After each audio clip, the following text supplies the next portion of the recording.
Can one truly step into the same river twice? This question, posed by the ancient philosopher Heraclitus, encapsulates a core debate in the world of ancient Greek philosophy, a debate that revolved around the nature of reality itself. Our journey begins with the Milesians, the earliest of Greek philosophers. These thinkers, such as Thales, Anaximander, and Anaximenes, proposed that all reality stemmed from a singular element, whether it be water, the boundless, or air. They believed in the existence of a fundamental principle or arch from which all matter in the universe was derived.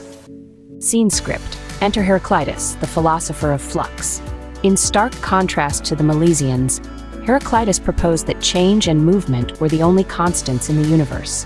For him, everything was in a state of constant transformation, making the world a place of extreme multiplicity. The river you step into is never the same because it is always changing. This, however, posed a problem. The world seemed to be falling apart before our eyes. Parmenides, on the other hand, proposed an entirely different view. He claimed that change was an illusion and that there was only one unchanging reality, which he referred to as is. In his view, the senses deceived us into perceiving change and multiplicity. This created another problem. The world we experience through our senses seemed to lose its reality. Seeking to resolve these problems, the pluralists like Empedocles and Anaxagoras proposed multiple foundational elements instead of just one.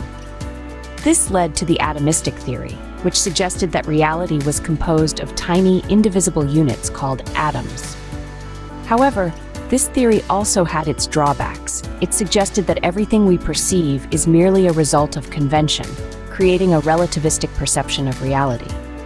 The Sophists took this relativistic perception even further, extending it into ethical realms.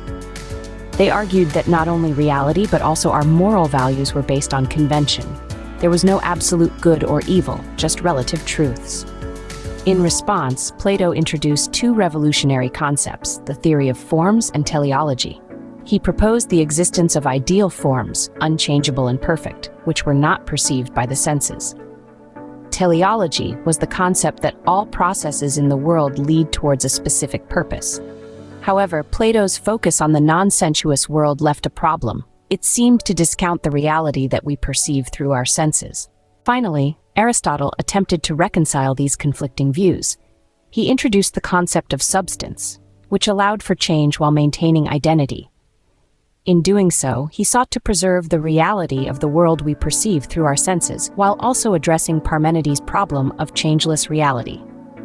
In conclusion, the philosophical journey from the single-element theory of the Milesians through the ever-changing world of Heraclitus, the unchanging is of Parmenides, the multiple foundational elements of the Pluralists, the relativism of the Sophists, to the forms and teleology of Plato, and finally Aristotle's concept of substance, is a testament to the richness and depth of ancient Greek philosophy. It is a journey that continues to inform our understanding of reality and the nature of existence itself.